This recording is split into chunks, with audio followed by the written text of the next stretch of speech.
فرق شیعہ اور فرق سنی ایک ہی چیز میں پایا جاتا ہے.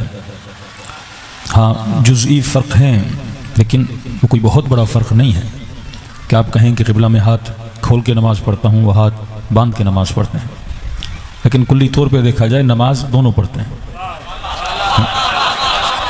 یہ فقہی اختلاف ہے، ہاتھ باندھنا ہاتھ کھولنا، کوئی سینے پہ رکھے کوئی ناف پہ رکھے، ورنہ ہاتھ کھول کے تو مالکی بھی نماز پڑھتے ہیں، وہ بھی اہل سنت ہیں. نماز کے ٹائم میں فرق ہونا کہ ہم 10 منٹ بعد روزہ کھولتے ہیں، وہ 10 منٹ پہلے کھولتے ہیں، یہ فقہی فرق ہے، لیکن روزہ دونوں رکھتے ہیں. حج کے ایام میں کچھ فقہی مسائل میں فرق کرنا کہ طواف مثلا سیکنڈ فلور سے ہو سکتا ہے نہیں ہو سکتا، لیکن حقیقت طواف کو دونوں مانتے ہیں. طواف دونوں کرتے ہیں، سعی صفا و مروہ دونوں کرتے ہیں، خیرات دونوں دیتے ہیں، صدقات دونوں دیتے ہیں، مصطفیٰ سے محبت دونوں کرتے ہیں. جو اصلی فرق ہے شیعہ اور سنی میں وہ فرق ولایت ہے. جو ہمیں تمام مسلمانوں سے متمایز کرتا ہے، جدا کرتا ہے، وہ یہ ہے کہ ہم اہل ولایت ہیں اور وہ اہل ولایت نہیں ہیں. ہم اہل امامت ہیں اور وہ اہل امامت نہیں ہیں. اور اسی فرق نے آپ کو سارے مسلمانوں سے الگ کیا، کیونکہ امام مأموم کے مزاج کو بدلتا ہے، امام اس کی فطرت کو بدلتا ہے، امام اس کی عادتوں کو بدلتا ہے. تبھی رسول خدا فرماتے ہیں کہ قیامت کے دن جب امت کو اٹھایا جائے گا، خدا لوگوں کے روزوں کو نہیں دیکھے گا، لوگوں کی نمازوں کو نہیں دیکھے گا، لوگوں کے حج کو نہیں دیکھے گا. سب سے پہلے جو چیز دیکھے گا وہ یہ دیکھے گا کہ تیرا امام کون ہے.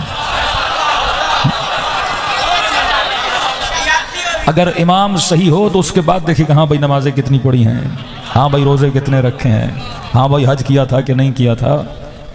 اب دوسرے کو دیکھے گا، اگر اس کا امام صحیح نہیں ہے تو اس کی ساری نمازوں کو بھی خدا نہیں دیکھے گا، روزوں کو بھی خدا نہیں دیکھے گا.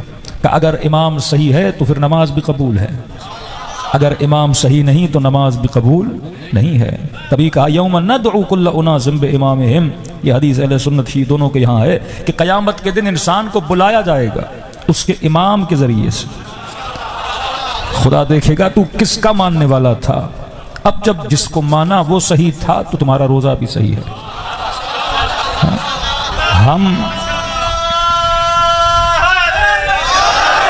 ہم اس چکر میں لگے ہوئے ہیں کہ نماز صحیح ہے کہ نہیں، پیٹ پہ ہاتھ رکھے یہ صحیح ہے کہ نہیں. بھائی پہلے یہ دیکھو تیرا امام صحیح ہے کہ نہیں.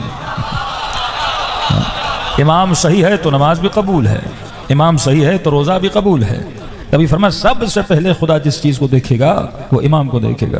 اب آپ کہیں قبلہ امام کی اتنی اہمیت کہ ایک بندہ خدا کو مانتا ہے، ایک بندہ قیامت کو مانتا ہے، ایک بندہ نیکیاں کرتا ہے، نماز پڑھتا ہے، خیرات کرتا ہے، حج کر رہا ہے، لیکن خدا ہر چیز کو نظر انداز کر دے گا کیونکہ اس کا امام صحیح نہیں تھا.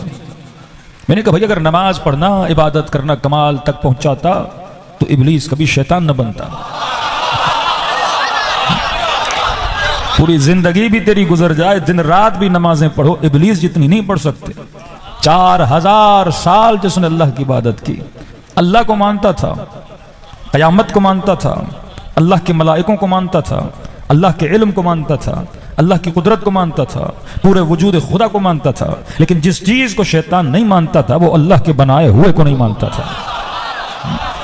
اور خدا نے کہا جب تک آدم کو نہیں مانو گے تب تک نہ تمہارا نماز قبول ہے نہ تمہاری عبادتیں قبول ہیں. اب 5 منٹ سوچئے کہ جی ماشاءاللہ یہ جو بات کر رہے ہیں 5ویں امام سے منقول ہے کہ حضرت موسیٰ نے کہا پروردگارہ میں شیطان کی اور آپ کی صلح کرا دوں تاکہ مسئلہ ہی حل ہو جائے. اتنی امتوں کو اس نے گمراہ کر دیا، اب شیطان سدھر گئے تو سمجھو سارے معاملات ہی حل ہو جائیں. دیکھو اگر ملک کا وزیر اعظم سدھر جائے تو ملک ہی سدھر جاتا ہے نا، اگر بڑے بگڑے ہوں تو ملک کبھی سدھرتا نہیں ہے. تو اللہ نے کہا ہاں موسیٰ بات کرو، میں ارحم الراحمین ہوں.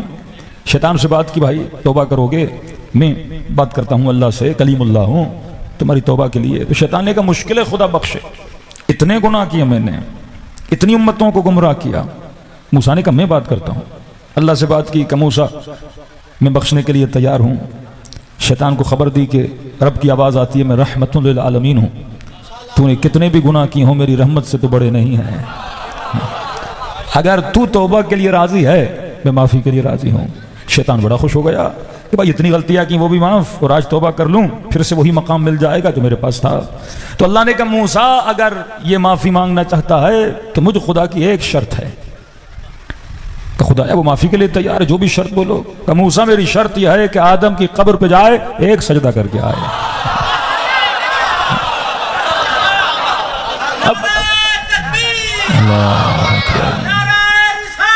یا رسول اللہ. اب شاید ہمارے بچے سمجھیں کہ یہ خدا اور شیطان کی کوئی ضد چل رہی ہے. یہ کہتا ہے نہیں کروں گا، اور اللہ کہتا ہے جب تک کرو گے نہیں تب تک معاف نہیں کروں گا. یہ ضد نہیں ہے، یہ معرفت کی بات ہے کہ تیری توبہ بھی قبول نہیں ہو سکتی جب تک اللہ کے بنائے ہوئے کو نہ مانو، جب تک ولی خدا کو نہ مانو. ولی کو ماننا اتنا ضروری کیوں ہے کہ ایک بندہ اللہ کو مانتا ہے، ایک بندہ قیامت کو مانتا ہے، نیکیاں بھی کر رہا ہے، نمازیں بھی پڑھ رہا ہے، حج بھی کر رہا ہے، لیکن کہا نہیں جب تک اسے نہیں مانو گے کہ خدا تجھے تو مانتا ہوں، کہ نہیں اسے مانو. اب سوال یہ ہے اسے کیوں مانو؟ کیونکہ اللہ کی آواز آتی ہے میرا فیض جو بندوں پہ اترتا ہے وہ میرے ولی کے ذریعے سے اترتا ہے. اگر ولی کو نہیں مانو گے تو میری رحمت تیرے اوپر کیسے آئے گی؟ کیوں فرمایا کہ میں رحمان بھی ہوں، رحیم بھی ہوں، اور میرا مصطفیٰ رحمت للعالمین ہے.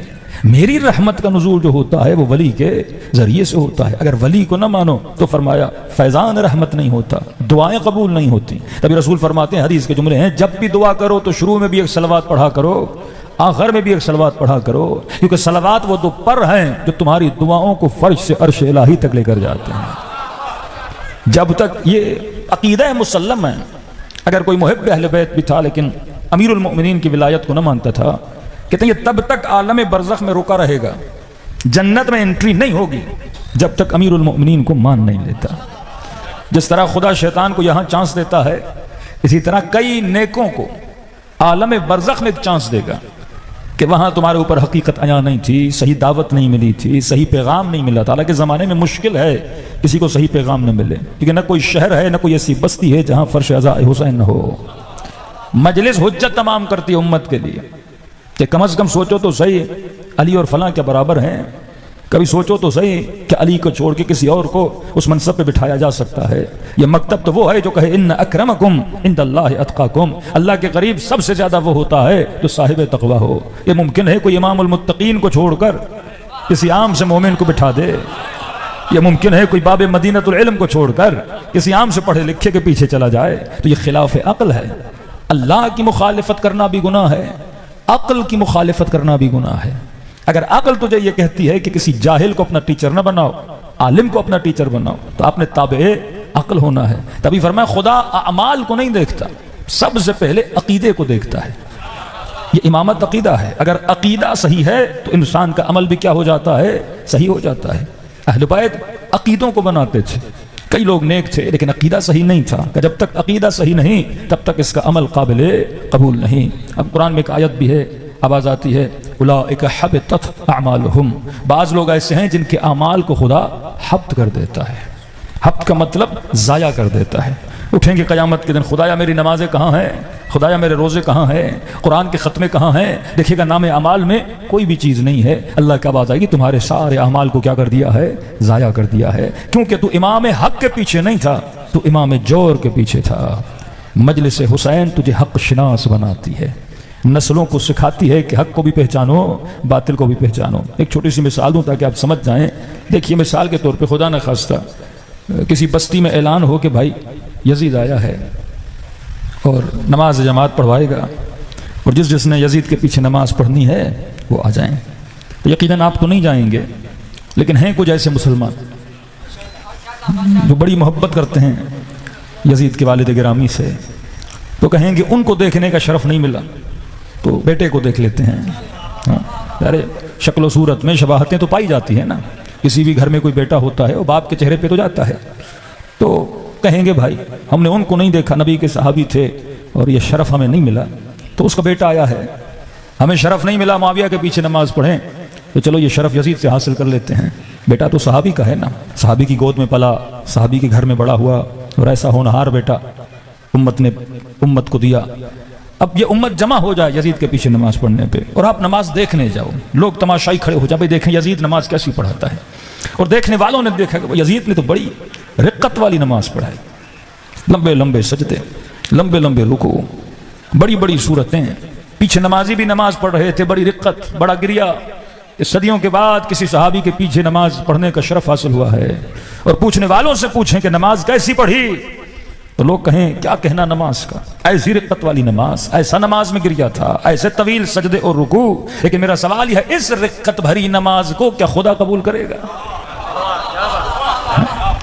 اللہ سب سے پہلے یہ پوچھے گا تیرا پیش امام کون تھا، جب کہو گے نا یزید تھا،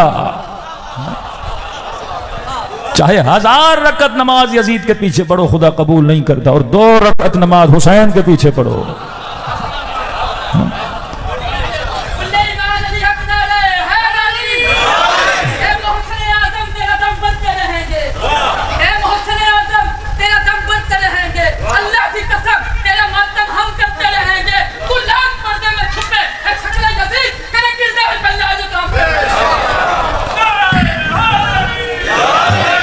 اہمیت امام یہ ہے، کیونکہ امام اعمال کو قبول کرواتا ہے۔ امام صحیح تو عمل صحیح، اور امام تو دنیا، پیش امام بھی صحیح ہونا چاہیے نا۔ پیش امام بھی اگر کردار کا صحیح نہیں تو شیعہ مکتب میں اس کے پیچھے نماز نہیں ہوتی۔ تو کیسے ایک امت کو لیڈ کرنے والا صحیح نہ ہو اور خدا امت کے اعمال کو کیا کرے، قبول کرے۔ دوسرا جواب امام کی اہمیت کیوں ہے، کیونکہ جب آپ کھانا کھاتے ہیں، کھانا کسے طاقت دیتا ہے؟ بدن کو۔ آپ نے روٹی کھائی، مرغی کھائی، گوشت کھایا، بدن طاقتور ہوا۔ کھانا کبھی بدن کو یہ بتاتا نہیں کہ تو نے نیکی کرنی ہے، اس کا کام ہے صرف بدن کو طاقت دے۔ اب آپ کی مرضی، آپ اس بدن سے گناہ کرو، آپ کی مرضی کوئی نیکی کرو، کھانے کا کوئی لینا دینا نہیں ہے۔ اب ٹرمپ صاحب بھی کھانا کھا رہے ہیں، آپ بھی کھانا کھا رہے ہیں، اب کھانا آپ کو نہیں بتاتا کہ تو نے نیک بننا ہے یا برا بننا ہے۔ دوسرا ہے روح، بدن کی غذا کھانا ڈائریکشن نہیں دیتا کہ میں نے نیک بننا، اچھا بننا ہے۔ روح کی غذا کیا ہے؟ نماز، روزہ، جسے آپ ریاضت بولتے ہو۔ خانقاہی لوگ کتنی ریاضتیں کرتے ہیں، یہاں سے ملتان چلے جائیں، کتنی مراقبہ گاہ ہیں۔ اب ریاضت صرف مسلمان نہیں کرتا، ریاضت ہندو بھی کرتے ہیں، ریاضت سکھ بھی کرتے ہیں، ریاضت بدائی بھی کرتے ہیں، ریاضت مسیحی بھی کرتے ہیں۔ ریاضت کا مطلب اپنے پیٹ کو بھوک دینا، اس سے کیا ہوتی ہے؟ روح مضبوط ہوتی ہے۔ اپنے بدن کو زیب و زینت سے ہٹا دینا۔ اب دیکھتے ہو کئی ایسے ہندو جو سال ہر سال زمین پہ بیٹھے رہتے ہیں، مثلا بدھسٹ دیکھتے ہو بال نہیں رکھتے، کرسچن دیکھتے ہیں پوری زندگی گزر جاتی ہے، شادی نہیں کرتے، کہتے ہیں ہم کسے تکلیف دے رہے ہیں؟ بدن کو تکلیف دے کر کسے مضبوط کر رہے ہیں؟ روح کو مضبوط کر رہے ہیں۔ کوئی صبح سے شام تک نماز میں مشغول ہے، نماز کا مطلب اپنے ذہن کو کنٹرول کرتا ہے، متوجہ کرتا ہے کہ میرا ذہن اللہ کی طرف متوجہ ہو۔ اس سے کیا مضبوط ہوتا ہے؟ روح مضبوط ہوتی ہے۔ اب روح مضبوط ہو گئی، لیکن یہ روح کو کیا نماز سکھاتی ہے؟ کیا روزہ یہ سکھاتا ہے کہ میں نے نیکی کرنی ہے، گناہ نہیں کرنا؟ اگر ایسا ہوتا تو پھر سارے نمازی نیک ہوتے، پھر حسین کو قتل کرنے والا نمازی نہ ہوتا، پھر امیر المومنین کے سر پہ ضربت لگانے والا قاری قرآن نہ ہوتا۔ تو پتا چلا نماز پڑھنے سے روح تو مضبوط ہوتی ہے، لیکن اس روح کو یہ سکھایا نہیں جاتا کہ میں نے کیا کرنا ہے۔ کئی ہندو مرتاز ریاضتیں کرتے ہیں، روح بڑی قوی و طاقتور ہوتی ہے، اور یاد رکھو اگر روح طاقتور ہو اور امام صحیح نہ ہو، اس روح سے خبیث کوئی ہو نہیں سکتا۔ کیونکہ حسین کا سر اس نے قلم کیا جس نے 17 حج کیے ہوئے تھے، 9 لوگ گئے پر امام حسین کا سر قلم نہ کر سکے۔ اب وہ گیا جس کی روح بہت مضبوط تھی۔ ابن ملجم قاری قرآن، خوارج جن کے ماتھوں پہ سجدوں کے نشان، یہ اور زیادہ خطرناک ہو جاتے ہیں۔ آج ایک بے عمل مسلمان زیادہ آپ کو نقصان دیتا ہے یا کوئی طالبان جیسا مسلمان جو مسلح پہ بیٹھا ہے، جو نمازیں پڑھتا ہے؟ وہ اتنا قسی القلب ہوتا ہے کہ بچے کا گلا بھی کاٹ دیتا ہے، رتی برابر اس پہ فرق نہیں پڑتا، یہ نمازی ہے۔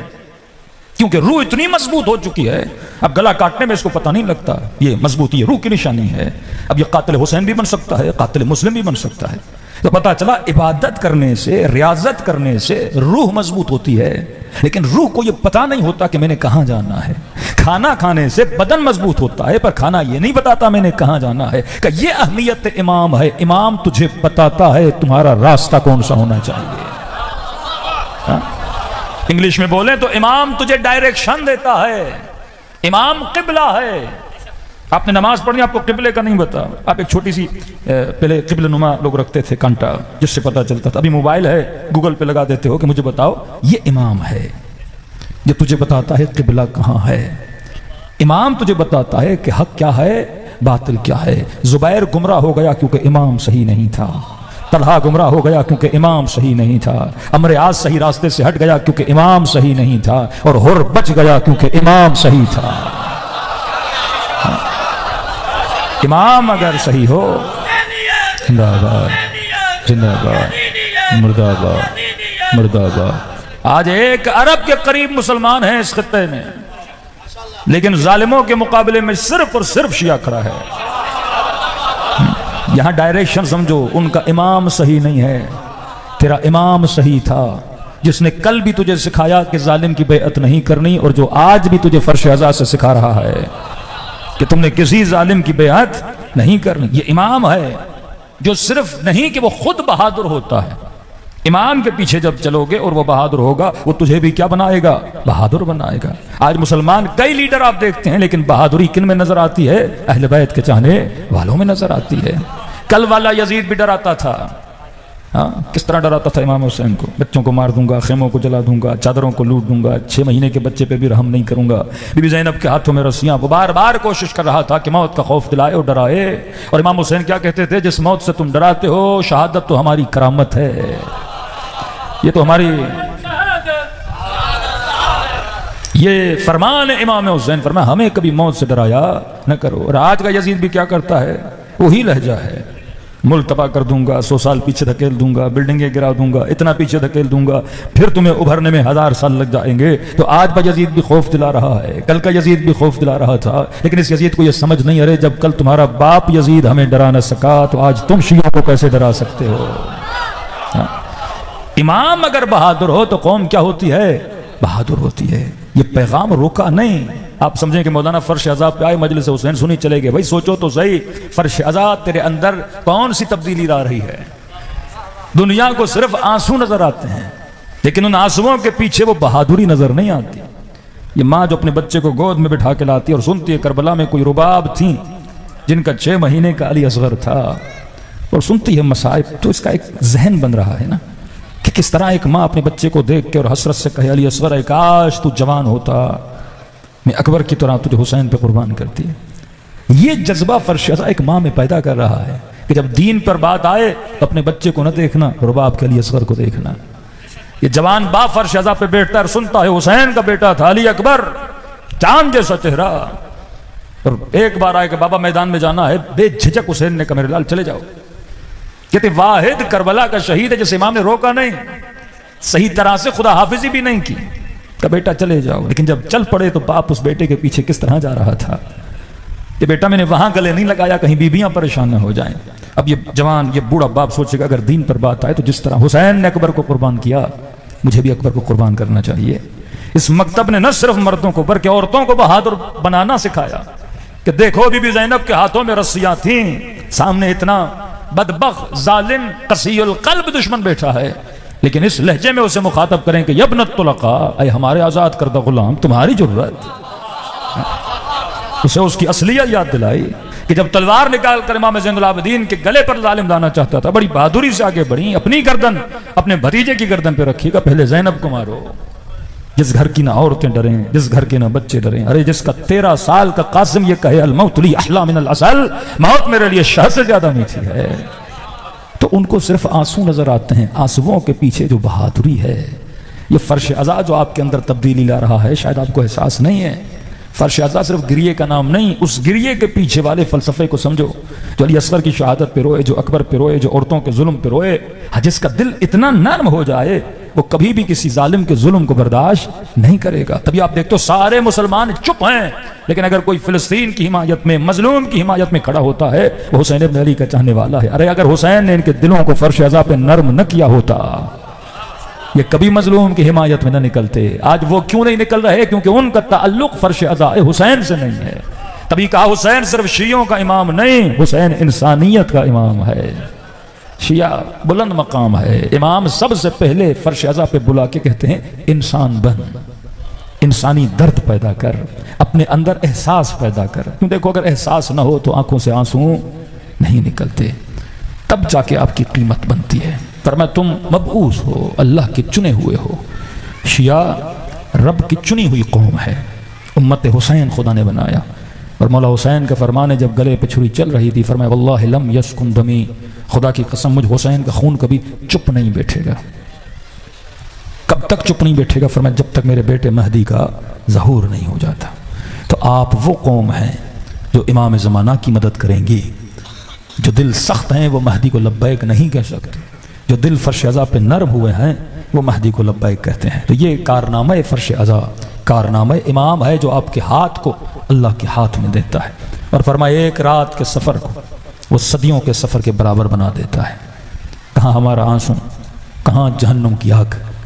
فرمایا حسین کے غم میں گرے ہوئے ایک آنسو کو اتنی طاقت ہے وہ جہنم کی آگ کو بجھا سکتا ہے. اس آنسو کو اتنے نمازی تھے حسین کے مقابلے میں.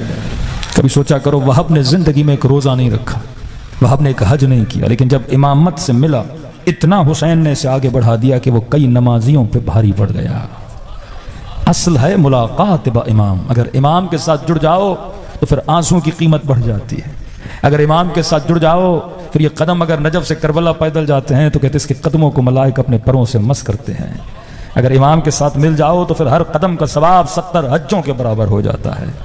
مسلمان پوری زندگی پڑھتا رہے اگر اہل بیت سے دور ہے تو اس عبادت کا فائدہ نہیں. اور یہاں تو اہل بیت سے قریب ہوا تو فرمایا مجلس حسین میں آنے کا ثواب زیارت حسین کے برابر بن جاتا ہے. وہ شرف خدا آپ کو عطا کرتا ہے کیونکہ یہ کریموں کا گھرانہ ہے.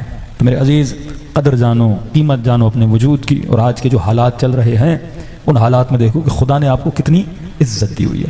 یہ کوئی اتفاق نہیں کہ مثلا آپ بولیں ایرانی قوم بہادر ہے یا لبنانی بہادر ہے یا عراقی بہادر ہے. نہیں، جس کا تعلق حسین کے ساتھ ہے وہ بہادر بن ہی جاتا ہے. فرش عزا آپ کو بہادر بناتے. اتنی گرمی میں کون آتا ہے؟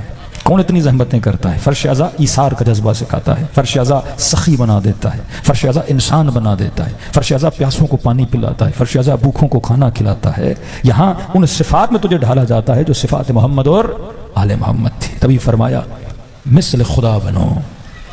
کیا مطلب مثل خدا؟ تخلقوا باخلاق اللہ. اپنے اخلاق کو اللہ کے اخلاق میں بدل دو. ہاں، اپنے اخلاق کو اہل بیت کے اخلاق میں بدل دو. جو تیرا مولا کرتا تھا وہ کرتے جاؤ تو منا اہل البیت بن جاؤ گے. جب دنیا تجھے دیکھے تو یہ کہے جب علی کا چاہنے والا اتنا بہادر ہے تو اس کا مولا علی کتنا بہادر ہوگا. تمہارے اخلاق کو دیکھ کر ہماری تعریف ہو. اب اگر ایسے بن گئے تو اتنی قیمت ہے، اتنی قیمت ہے تیری. یہ چھٹے ماں فرمایا تبھی تو رویا نہیں تو رونا چاہتا ہے. فرمایا بس تو رونے کا ارادہ کرتا ہے تو تصور کر کہ گویا تم سب کے سروں کے پیچھے ہماری دادی زہرا کھڑی ہیں. دعا کے لیے ہاتھوں کو بلند کرتی ہیں. خدا یہ میرے حسین کا عزادار ہے، میں زہرا اس سے راضی، تو بھی اس سے راضی ہو جا. آنکھ سے آنسو نکل نہیں سکتا اگر امام کا اذن نہ ہو. ہمارے عالم کہا کرتے تھے کہ اللہ نے آنسوؤں کو بنایا ہی حسین کے لیے. دنیا کا ہر غم ہو انسان کو پسند نہیں، لیکن غم حسین ہے جس میں انسان شوق سے جاتا ہے. کوئی نہیں پسند کرے گا باپ مر جائے میں روں، ماں مر جائے میں روں. دعائیں کرتا اللہ ایسا دن مجھے کبھی نہ ملے. لیکن انتظار کرتا ہے کب حسین کی مجلس ہوگی، کب کربلا جاؤں گا، کب حسین پہ گریہ کروں گا. اور دنیا کا واحد گریہ ہے جو انسان کو رونے کے بعد سکون دیتا ہے. اس سے بڑی دوا انسان کے سکون کے لیے نہیں ہے، کیونکہ وجود حسین ہی سکون کا نام ہے. دلوں کو چند لمحوں کے لیے کربلا لے جائیں. فرمایا جو خلوص سے دل سے مجھ حسین کو سلام کرے خدا اسے ثواب زیارت حسین عطا کرتا ہے. کہ مولا اتنا آسان ہے، پر مگر سلام کرو اور نہ چاہتے ہوئے تیری آنکھوں سے آنسو آ جائیں. کہ یہ مت سمجھنا یہ تیرے آنسو ہیں، حسین نے تجھے تیرے سلام کا جواب دیا ہے. جنہیں سلام آتا میرے ساتھ پڑھیں، قلوب کو کربلا کی طرف روانہ کریں سب مل کے. السلام علی الحسین وعلی علی ابن الحسین وعلی اولاد حسین وعلی اصحاب الحسین. سب مل کر السلام علی وعلی علی ابن الحسین وعلی اولاد وعلی اصحاب. میرا سلام ہو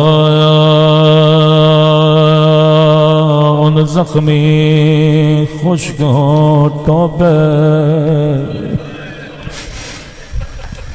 میں نے نام نہیں لیا قدیمی مومنو سمجھ گئے یہ کس کے ہونٹ یہ سلام میرا سلام نہیں کسی ذاکر و عام عالم کا سلام نہیں زیارت ناہیا امام زمانہ کا سلام مولا کسی شہید کا نام نہیں لیتے بس مظلومیت پہ اشارہ کرتے اللہ جانے یہ علی اکبر کے ہونٹ اللہ جانے یہ عباس علمدار کے ہونٹ اللہ جانے یہ علی اصغر کے ہونٹ جواب میرے مولا نے خود دیا کیونکہ کربلا کے ہر شہید کے ہونٹ خشک بھی تھے ہر شہید کے ہونٹ زخمی بھی تھے لیکن مولا فرماتے ہیں میرا سلام ہو ان زخمی ہونٹوں پہ او جن پہ ظالم چھڑی مارا تھا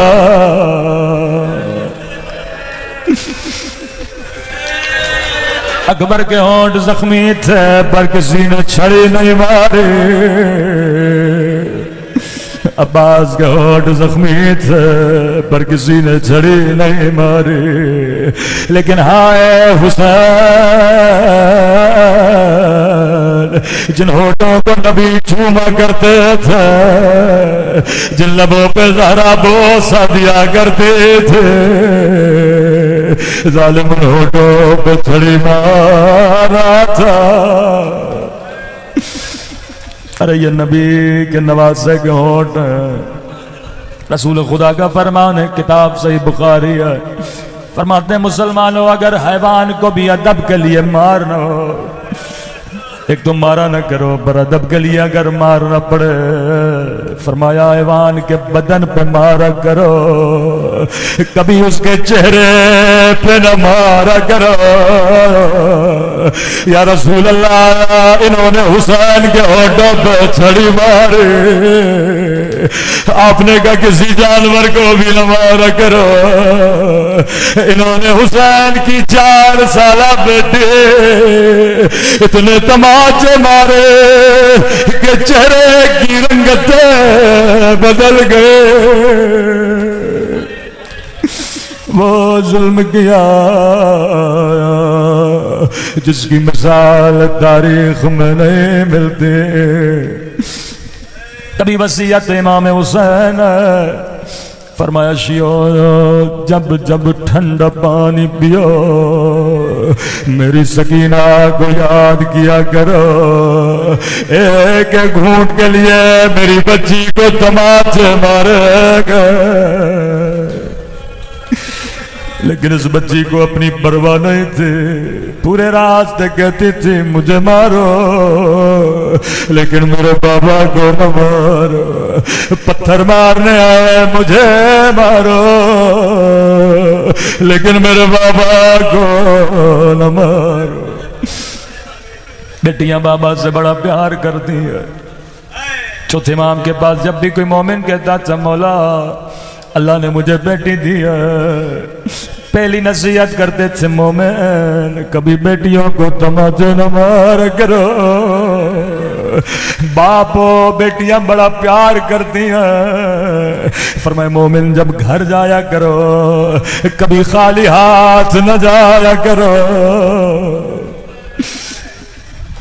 کتنا انتظار کیا سکینہ نے بابا کا کبھی سجاد کے لیے دیوار بن کے کھڑی رہتی کوئی ظالم امام سجاد کو تازیہ نہ مارنے آتا خود کو مولا سجاد پہ گرا دیتی مجھے مارو میرا بابا بھی مارا گیا میرا اکبر بھی مارا گیا میرا چچا عباس بھی مارا گیا اے خدا سجاد کو میری زندگی دے دے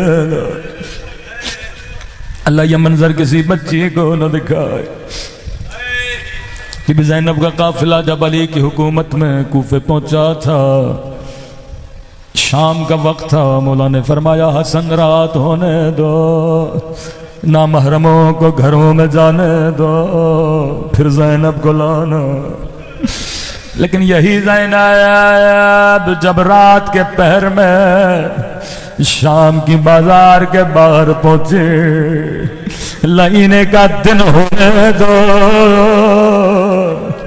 بازاریں کھلنے دو، مجمع لگنے دو،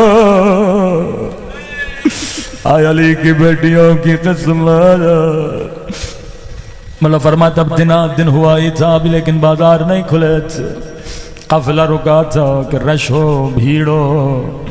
اتنے میں ایک یہودی دوڑتا ہوا آیا، ابن سعد کو کہا تجھے جتنی دولت چاہیے لے لے، تجھے جتنے پیسے چاہیے لے لے، میرا ایک کام کر دے، لائنے کا جو کہو کروں گا۔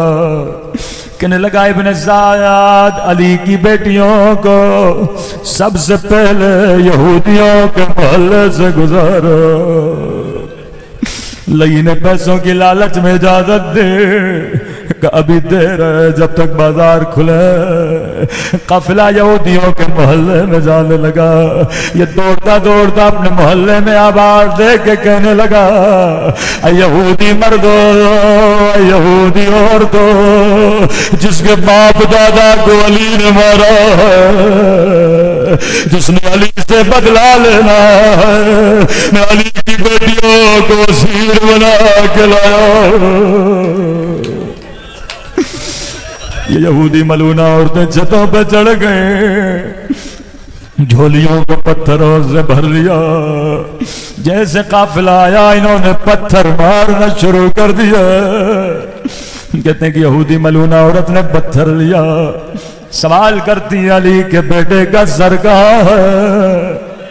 کوئی خلی کی طرف اشارہ کرتا ہے، نو کہنے کا پہ حسین کا سر ہے، راوی کہتا سر دور تھا، لینا نے اپنے سونے کا ہار اتارا، خلی کے قدموں میں پھینکا، کہتی ہے میرے قریب آ، میں اسی کو مارنا چاہتی ہوں۔